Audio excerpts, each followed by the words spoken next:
The Korean Mafia boss had no idea she was carrying his child until the 3:49 a.m. call. The call came at 3:49 a.m., not through the usual channels, not encrypted, not relayed through 3 handlers the way every message in Taehoon's world traveled. Just a number, glowing on his screen in the dark like an accusation. A number he had deleted 2 years ago. Taehoon Park did not flinch. Men who built empires on silence and controlled fear had long since burned out the part of the brain that startled. He had learned to read danger the way other men read weather, in the air, in the stillness, in the things that came before the storm. But this wasn't danger. This was something worse. In Seoul's underground, Taehoon's name carried the weight of a verdict. His empire ran from the glittering boardrooms of Gangnam to the fog-heavy docks where cargo moved without customs stamps and questions died before they were asked. Rivals whispered about him. Lieutenants feared him. Even the police, who knew exactly who he was, preferred to look the other way. He was not a man who got surprised. And yet his thumb hovered over the screen for 3 full seconds before he answered. The voice that came through was thin, trembling, unmistakably hers. Taehoon, I need you. I'm at Daehan Medical Center. Please, don't hang up. Delilah. Her name hit him somewhere below thought, somewhere behind the armor he'd spent 2 years reinforcing. 730 days of silence. 730 days of telling himself it was the right call. That she had chosen betrayal. That he had chosen survival. And now her voice, breaking, desperate, alive, was dismantling all of it in a single breath. He didn't ask why she was calling. He didn't ask how she still had the nerve. He said, I'm coming, and was already moving. Keys. Phone. The Glock he wore like a second skin because in his world, the moment you stopped being paranoid was the moment you stopped being alive. He was through the door before his mind had finished processing what his body already knew. His driver materialized from the shadows the way he always did, reading the energy before Taehoon spoke a word. Daehan Medical Center. Now. No explanation. None was needed. The black car tore through Seoul's empty pre-dawn streets, streetlights strobing across the windshield like a film running too fast. Taehoon sat in the back, hands resting perfectly still on his knees, the practiced stillness of a man who had learned to hide everything. But his heart was a different story. Delilah. The one person in his life who had never looked at him with fear, who had spoken to him like the empire didn't exist, like the body count wasn't real, like somewhere underneath all of it was just a man who might still be worth something. He had cut her off when the rumors came. Cold. Clean. No confrontation. No goodbye. Just exile, the cruelest thing he knew how to do. What he didn't know, what he could not have known, was what she had been carrying when she walked away. Daehan Medical Center rose ahead, all glass and white light against the dark Seoul skyline. Taehoon was out of the car before it fully stopped. He moved through the sliding doors the way he moved through every room, like the air itself owed him passage. The night staff went still. A security guard's hand drifted toward his radio, then thought better of it. Nurses whispered behind cupped palms. Everyone in Seoul knew Taehoon's face. Everyone knew what it cost to get in his way. Room 613, the receptionist said, hands trembling slightly as she checked her screen without being asked. He took the stairs. Through the small window of room 613, he saw her. Delilah lay pale against the hospital pillows, hair damp, hands clutching the bedsheet as another contraction moved through her body like a tide she couldn't stop. A young nurse hovered helplessly at the bedside.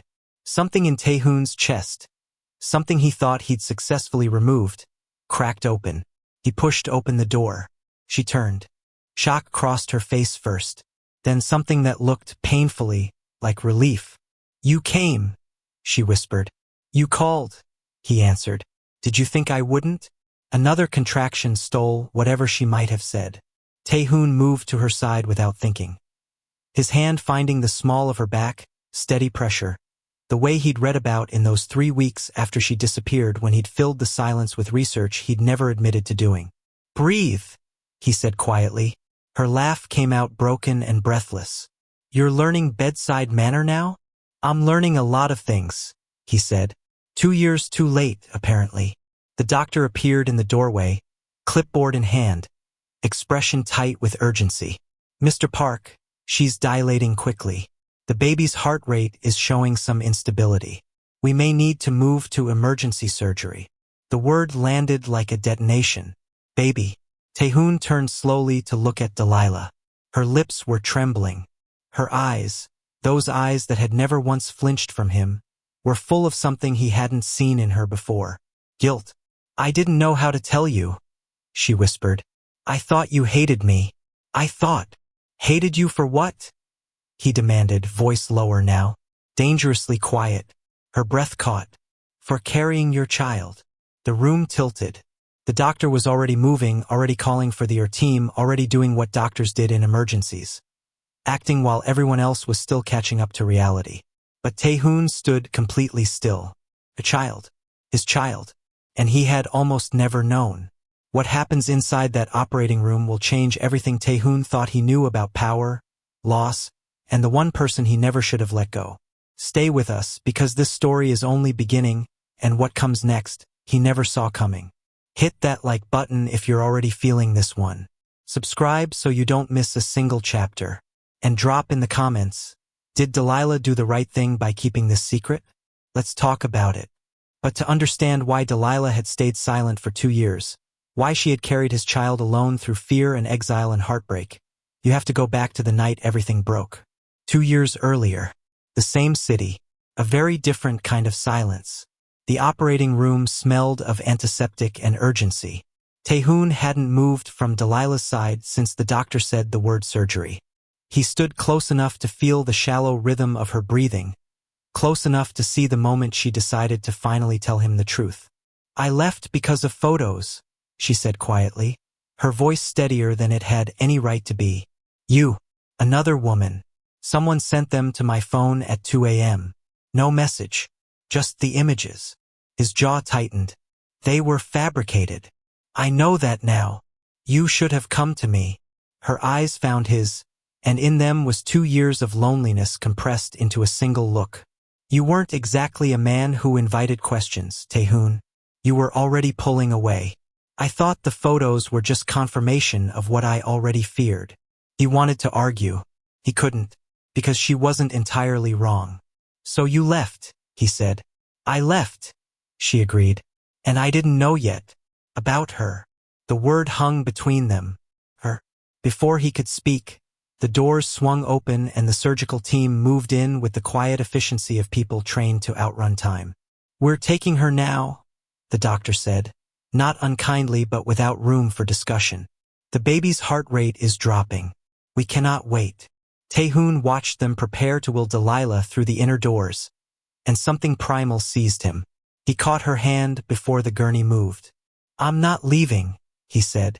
The doctor hesitated, reading the room, then nodded. Under the operating room's merciless white lights, everything Taehoon had ever controlled felt very far away. No empire here. No hierarchy. No name that bent rooms. Just Delilah, pale and trembling beneath blue surgical sheets, whispering his name like it was the only solid thing left in the world. Taehoon. I'm here. I'm scared. He had never heard her say that before. In all the months they had been together, through danger and tension and the particular darkness of his world, she had never once admitted fear. He had loved that about her without ever telling her. Don't be, he said. His hand covered hers. I've got you. It was the most honest thing he had said in 2 years. The surgery moved fast. Controlled chaos filtered through glass and steel, and the low murmur of medical voices calling numbers he didn't understand. He watched Delilah's face instead. The way her eyes searched the ceiling, the way her lips moved silently, counting or praying or simply enduring. Then a sound cut through everything. Small, furious, undeniable. A cry. The doctor lifted a tiny, red-faced life into the light. A girl. Taehoon stopped breathing. She was impossibly small, impossibly loud. Her fists already clenched like she was ready to fight the world she'd just entered. Alive in a way that made every other thing he had ever called alive feel like an imitation. She's beautiful, Delilah sobbed, tears sliding freely now. Taehoon said nothing, because for the first time in his adult life he was crying, and he hadn't noticed until the tear hit the back of his hand. Not from pain, not from loss, from something he had no category for. Something that felt like his entire chest had been rebuilt around a single, devastating fact. She existed, and he had almost missed her entirely. They named her Seo-yun. Delilah had whispered the name first, almost as a question. He had nodded like it had always been hers. He stayed until Delilah slept. Then he stepped into the corridor, pressed his back against the wall, and stared at the ceiling until the feeling in his throat passed. His phone buzzed. Once, twice. He looked down. A message from one of his men. For words that should have felt routine. Unusual movement. Come now. For the first time in 15 years, Taehoon Park was afraid, and it had nothing to do with power. It had everything to do with the small girl sleeping in the room behind him. They already know where I am. Someone leaked the hospital location. Someone knew exactly where Taehoon was, and who he was protecting. The threats are already moving. And the man responsible? He's closer than Taehoon ever imagined. Don't go anywhere. Chapter 3 is where everything Taehoon trusted turns to ash, and the betrayal that started all of this finally has a face. Subscribe, hit the bell, and tell us in the comments. Do you think Delilah was right to keep the pregnancy a secret? We want to hear from you. He stayed for 3 days. No weapons visible. No meetings. No calls that couldn't wait. Just the slow, sacred rhythm of a newborn's breath and the quiet of a woman recovering in a hospital bed. A woman who kept looking at him like she was still deciding whether he was real. Taehoon sat beside Delilah each morning, while Seo-yun slept in the bassinet between them. Tiny chest rising and falling with impossible steadiness. He didn't speak much. Neither did she. But the silence between them had changed texture. Softer now, and honest in a way their conversations rarely had been when everything was still intact. It was in those quiet hours that the past kept surfacing. 2 years earlier, he had come home to an empty apartment. No note. No confrontation. Just absence. The particular cruelty of someone who had decided explanation wasn't worth the effort. He had stood in the doorway of her closet for a long time, looking at the empty hangers. Then his lieutenant had appeared behind him. She was feeding information to the Dongcheol network, Min-kyu had said, voice measured, almost sympathetic. I didn't want to show you, but you needed to know. He had handed over the photos. Taehoon had looked at them once. Then he had done what he always did when something threatened to break him. He had gone cold. On the 3rd morning, he made a call. Min-kyu arrived within the hour, unhurried, composed, carrying himself with the easy confidence of a man who believed he was indispensable. He found Taehoon waiting in the hospital's lower parking structure, away from the floors where Delilah and Seo-yun slept. You summoned me from a hospital, Min-kyu said, almost amused. She must be something. The photos, Taehoon said simply. Where did they come from? A beat of silence. Brief. Telling. Surveillance. I told you. Where did they come from, Min-kyu? Not a question this time. Min-kyu studied him for a long moment, calculating the way he always calculated, and then something shifted in his expression. Not remorse. Something colder than that. Conviction. I made them, he said. Had them fabricated. It took 2 days. The parking structure went very still. She was changing you, Min-kyu continued, his voice carrying the quiet authority of a man who believed completely in what he'd done. You hesitated on the Incheon deal because of her. You pulled back from 3 operations. Men like us cannot afford that. Love is a liability we bury, or it buries us. She was pregnant, Taehoon said. The first fracture appeared in Min-kyu's composure. I didn't know. She carried my child alone for 9 months because of what you built in a photo editor. Min-kyu opened his mouth. Taehoon shot him once. Clean. The sound swallowed by concrete and distance. He returned to the hospital with blood on his cuff. A small dark line, barely visible against the charcoal fabric. Delilah saw it immediately. She was nursing Seo-yun when he entered, and her eyes traveled from his face to his sleeve and back again. She didn't ask. She already understood what kind of man she had called at 3:49 a.m. That understanding cost her something. He could see it settle over her, heavy and permanent. "How much of your world runs on moments like that?" she asked quietly. He didn't answer, because the honest answer was all of it. And for the first time, that truth felt like a weight rather than a throne. His phone buzzed that evening. A message from one of his remaining men. No words, just a photograph. Delilah, taken through a long lens, entering the hospital 2 days ago, before he had arrived. And beneath it, a name. Dong Cheol. Taehoon's blood went cold. He hadn't been watching Taehoon at all. He'd been watching her. He didn't sleep that night. He sat in the chair beside Delilah's bed with the photograph open on his phone, and his mind running the kind of calculations that had kept him alive for 15 years. Distances, routes, response times, vulnerabilities. Seo Yun slept in the bassinet 3 feet away, making the small, unconscious sounds of someone completely unbothered by the world's capacity for cruelty. Not for long, Taehoon thought, if I don't move fast enough. By 4 a.m. he had the full picture. Dong Cheol wasn't a rival in the traditional sense. He didn't want territory outright. He wanted leverage. He had spent months watching Taehoon's empire, mapping its pressure points, looking for the one thing that couldn't be replaced by money or muscle. He had found it before Taehoon even knew it existed. The plan, as his men relayed it in clipped, careful language, was surgical. Intercept Delilah during hospital discharge. Take the baby separately if necessary. Use both to force Taehoon into surrendering 3 port routes worth more annually than most men saw in a lifetime. Dong Cheol understood something Min-kyu had only theorized about. That Taehoon, given the right reason, would fold. He was not wrong, but he had miscalculated what folding would look like. By 6 a.m., Taehoon had Delilah and Seo Yun in a car. He didn't give her time to argue at the hospital. He gave her time to dress, to gather what little she had, and to hold Seo Yun against her chest while he cleared the corridor personally before letting them move. His remaining men formed a perimeter so natural and invisible that the morning nurses never noticed. Delilah noticed everything. She sat in the back seat with Seo Yun wrapped against her and watched the city dissolve into highway and then into mountain road.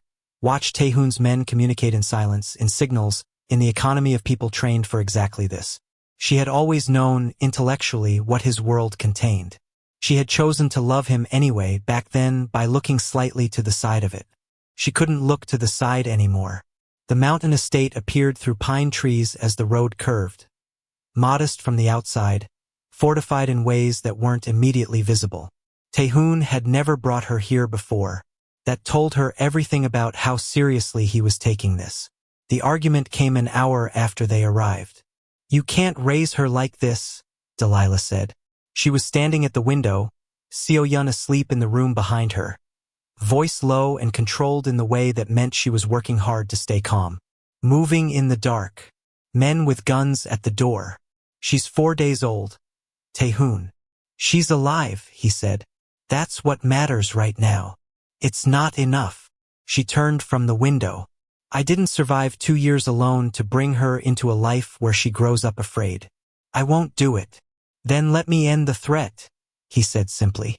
"After that, we talk about everything else. And if ending the threat creates 3 more? He didn't answer, because she wasn't wrong, and they both knew it, and there was no version of this conversation that resolved cleanly. Delilah looked at him for a long moment, at the man she had called at 3:49 a.m. because he was the only person she trusted with her life, and said nothing more. His phone buzzed at midnight. "Dong Cheol's men are moving. 6 vehicles. Estimated arrival 90 minutes. Taehoon set the phone down. He picked up his coat. "Stay in the interior room," he told Delilah quietly. "Don't open the door for anyone but me." Her eyes searched his face. "Come back," she said. He was already gone. The warehouse sat at the edge of an industrial road 40 minutes from the estate, the kind of building that existed in every city's blind spot, unremarkable enough to be invisible, large enough to hold whatever needed hiding. Taehoon arrived 20 minutes before his men. He went in alone first. Old habit. The kind that had kept him breathing when better prepared men were long dead. The 6 vehicles Dong Cheol had sent were parked in a loose formation outside, which meant they hadn't reached the estate yet, which meant Dong Cheol was still inside, waiting on confirmation that would never come. Tae-hoon moved through the side entrance in complete silence. What followed was not cinematic. It was not drawn out. There were no speeches, no dramatic confrontations, no extended negotiations between men who both knew how this ended. Tae-hoon had built his reputation precisely because he didn't waste time on theater. It was short. It was brutal. It was final. When he found Dong Cheol in the warehouse's back office, surrounded by monitors showing hospital footage, estate approach routes, photographs of Delilah that turned Tae-hoon's vision briefly white at the edges, the man actually smiled. "You came yourself," Dong Cheol said. "I didn't expect that." "You targeted my daughter," Tae-hoon said. The smile didn't last. Neither did Dong Cheol. He returned to the estate as the sky was beginning to lighten, that thin gray hour before dawn that belonged to neither night nor day. Delilah was awake. She was sitting at the kitchen table with Seo-yun against her chest, and she looked up when he came through the door with the particular stillness of a woman who had been running through outcomes all night. Her eyes went to his cuffs, the same dark line as before, same charcoal fabric, same truth she didn't need explained. For a long moment neither of them spoke. "Is it over?" she finally asked. "Dong Cheol won't threaten this family again." She nodded slowly, looked down at Seo-yun. The baby was awake, dark eyes moving with that unfocused, searching attention of the very new, as if the world was a question she hadn't yet developed the language to ask. "I know you did it for us," Delilah said quietly. "I know that, and I'm not ungrateful. But," she looked up, "but I meant what I said at the estate. I will not raise her in this. Not the midnight evacuations. Not the men outside the door. Not the blood on your cuffs every time something threatens us." Her voice was steady, certain. "She deserves a father who comes home clean." Tae-hoon stood very still. He had faced down rivals, survived betrayals, dismantled men who thought they were untouchable. None of it had ever required what she was asking of him now. "I don't know how to be anything else," he said, honest in a way he almost never allowed himself. "Then learn," she said simply, "the way you learned everything else. One thing at a time." Seo-yun made a small sound, impatient, insistent, magnificently unaware of the weight of the moment. Tae-hoon looked at his daughter, then at the woman who had called him back from the edge of his own life. "All right," he said, one word, quiet as a door closing on everything he had been. Change, Tae-hoon discovered, was the most dangerous thing he had ever attempted. Not because his enemies resisted, though they did, quietly at first, then with increasing boldness as word spread that the man who had once made rooms go silent was apparently going soft. Not because the logistics were complicated, though unwinding 15 years of criminal infrastructure into legitimate business required the kind of patience he had never needed before. It was dangerous because it required him to feel things he had long since learned to bypass. Uncertainty, exposure, the particular vulnerability of a man who had traded fear as currency and now had to find another way to be taken seriously. He started with the port operations. The smuggling routes that ran through Incheon became, on paper and then in practice, a licensed shipping company. It took 4 months, 3 lawyers, and 2 conversations with men who understood that Tae-hoon's request for legitimacy was not a negotiation. The transition was imperfect. Several operations couldn't be cleaned. They were simply ended, the revenue absorbed as the cost of a different future. His remaining lieutenants watched and said nothing, which was its own kind of resistance. One tried to redirect a former route without authorization. Tae-hoon shut it down without violence, which confused everyone involved more than punishment would have. Delilah saw all of it, not the details which he still carried alone, but the weight of it, the way he came home some evenings tightly wounded, stripped of the armor that force had always provided. She didn't try to fix it. She made tea. She sat across from him. She let the silence be companionable rather than pressurized. Sometimes that was enough. Seo-yun grew. She grew the way children grow when they feel safe, quickly, loudly, with tremendous confidence in her own importance. She learned to roll over and regarded this achievement as a matter of obvious destiny.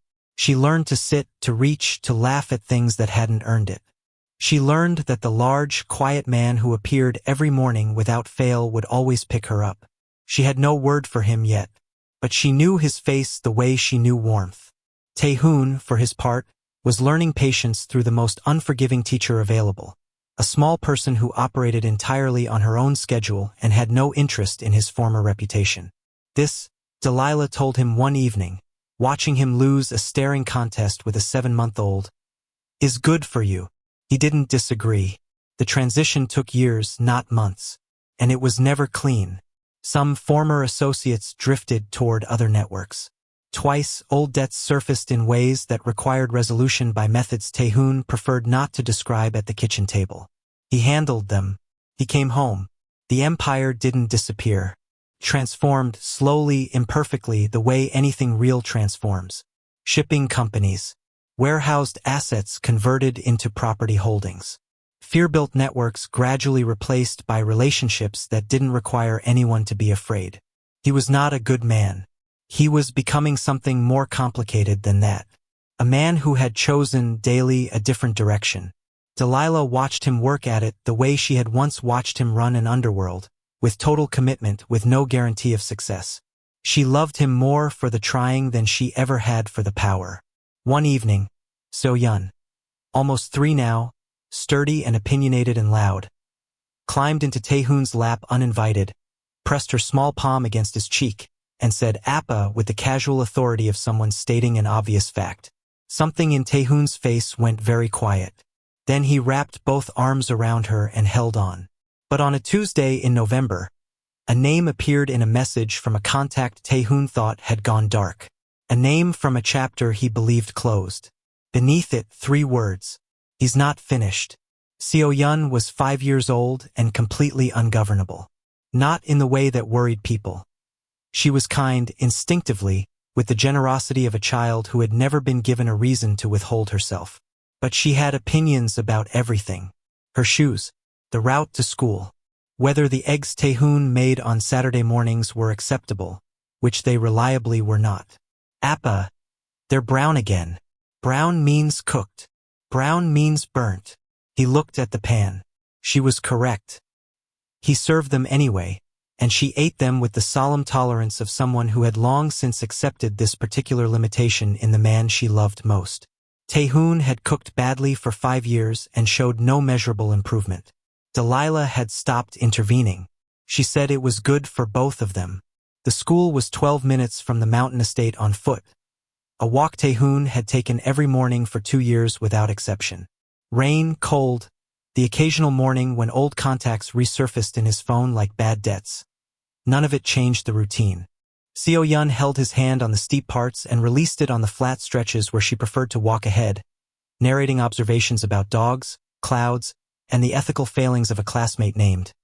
But there were no other names in this story, so she described him only as the boy who took her eraser and clearly considered this a significant grievance. Taehoon listened to everything. He had learned, slowly, that listening was its own kind of presence. That a child didn't need you to fix or respond or redirect. She needed you to receive her, to make her feel that what she said landed somewhere real. It was the hardest skill he had ever developed. Harder than anything the underworld had required of him. He was still practicing. Delilah watched him from the window some mornings. The broad-shouldered silhouette of a man who had once emptied rooms with his presence, now crouched at the gate helping a 5-year-old with a stuck jacket zipper. Patient, focused, completely unbothered by his own dignity. She thought about the man she had called at 3:49 a.m., the one she had half expected not to answer, or to answer cold, or to arrive at the hospital and stand at the door like a stranger. He had held her hand through surgery instead. She hadn't forgotten. She didn't think she ever would. That evening, after So-yeon was asleep, Taehoon found Delilah on the terrace. The city glittered far below. Seoul's lights scattered across the dark like something spilled and left to shine. He stood beside her for a while without speaking. Then, "I think about that call. The 3:49 one? Every day." He was quiet for a moment. If you hadn't dialed, if you'd decided I wasn't worth the risk, I would have kept going. The empire, the violence, all of it until something ended me, and I would have called it a life. Delilah leaned into him. And now I know what a life actually is. She didn't respond. She didn't need to. His arm came around her and they stood there in the particular piece of people who had come through something real and were still improbably standing. Later, alone, Taehoon stood over Seo Yun's bed. She slept the way she did everything. Completely, without reservation, fists loosely curled beside her face. He watched her breathe, and felt, beneath the quiet, the old familiar awareness creeping back. Not paranoia, something more precise than that. Somewhere out there, someone remembers what I was. And memories like that don't stay quiet forever. The dreams came without warning. Not every night, but often enough that Taehoon had learned to recognize the particular quality of the hours before dawn. The way the dark felt different when sleep was going to turn on him. He would lie still and wait, and eventually the images would surface anyway. Ming-Kyu's face the moment he understood. Dong Cheol's office with its surveillance monitors still glowing. The particular silence of spaces where violence had just finished. He never told Delilah about the dreams. She figured it out anyway. "You're not sleeping," she said one morning, direct as she had always been, watching him over the rim of her cup. "I sleep." "You lie down," she said. "That's different." He didn't argue. She had always been able to read the small tells he thought he'd hidden. The slight tension around his eyes, the way he moved through the house some mornings with the careful deliberateness of a man carrying something heavy. She set her cup down. "Talk to me." "There's nothing." Gaehon. His name in her voice. That specific register, not a warning, not an accusation. Just her requiring him to be honest. He exhaled slowly. "I think about Ming-Kyu," he said. "Not with regret. He made his choice. But I think about the fact that I built something that produced him, a world where loyalty meant eliminating anything that threatened control. I created the conditions for what he did." Delilah was quiet. "And Dong Cheol," he continued. "The warehouse. I don't lose sleep over the decision. But I carry it. Every one of them. That's the honest answer." She nodded slowly. "I know. Does it change things?" he asked. "Careful. Knowing I still carry it?" She considered the question the way she considered everything, seriously, without rushing toward comfort. "It would worry me more if you didn't," she finally said. "Men who do what you've done and feel nothing, those are the ones who can't change. The weight means something's still working in you." He looked at her. "But," he said, because he could hear it. "But I watch you sometimes," she admitted. "When something threatens this family, the way you go still and your eyes change. And I wonder, I don't ask, but I wonder, whether the man I'm building a life with is still in there, or whether it's just him." The honesty of it landed cleanly. He didn't deflect. "Both," he said. "Some days it's closer than others. But I choose Delilah. Every day, I choose the direction." She held his gaze for a long moment. Then, "I know you do. That's why I'm still here." That evening he sat with Seo Yun while she drew elaborate, inexplicable scenes that she narrated at length, and he followed with focused attention. He watched her small hand move across the paper. Confident, unhurried, completely unaware of anything that had been sacrificed to give her this table, this house, this ordinary evening. She will never see blood, he thought. Not as a wish, as a vow, the kind made without witnesses, without words, in the part of a person that doesn't negotiate. She will only ever know safety, whatever that costs me. The following week, Delilah mentioned it almost casually. "Seo Yun's been asking where she was born." Taehoon looked up. "She wants to see it," Delilah said. "The hospital." The air between them shifted. Daehan Medical Center. Room 613. The place where everything had broken open and somehow, improbably, begun. "All right," he said quietly. "Are you ready for that?" He thought about it honestly. "No," he said. "Let's go anyway." Room 613 looked smaller than he remembered. That was the first thing Taehoon noticed. standing in the corridor of Daehan Medical Center on a quiet Thursday afternoon, looking through the small window in the door at a room that now held a different family, a different story, a different beginning entirely. He had expected it to feel significant. It did, but not in the way he had braced for, not heavy, not haunted, just real. The way all true things felt when you finally stopped running from them. Seo-yun stood between them, one hand in Delilah's, one in his, looking at the door with the focused curiosity of a child who understood she was supposed to feel something important but hadn't yet decided what. "I was in there?" she asked. "You were," Delilah said. "Was I loud?" "Immediately," Taehoon said. She accepted this with visible satisfaction. They found a bench in the corridor, the same corridor he had walked 5 years ago with a photograph on his phone and the first real fear of his adult life settling into his chest. He sat with Seo-yun asleep across his lap within minutes, her complete trust in his steadiness as unconscious and absolute as breathing. Delilah sat beside him, close enough that their shoulders touched. For a while neither of them spoke. "What do you think about?" she finally said. "When you think about who you were then?" He considered it honestly. He owed her that. "I think about how much I had built," he said quietly. "The routes, the leverage, the network. 15 years of construction. And I thought that was the thing, the structure.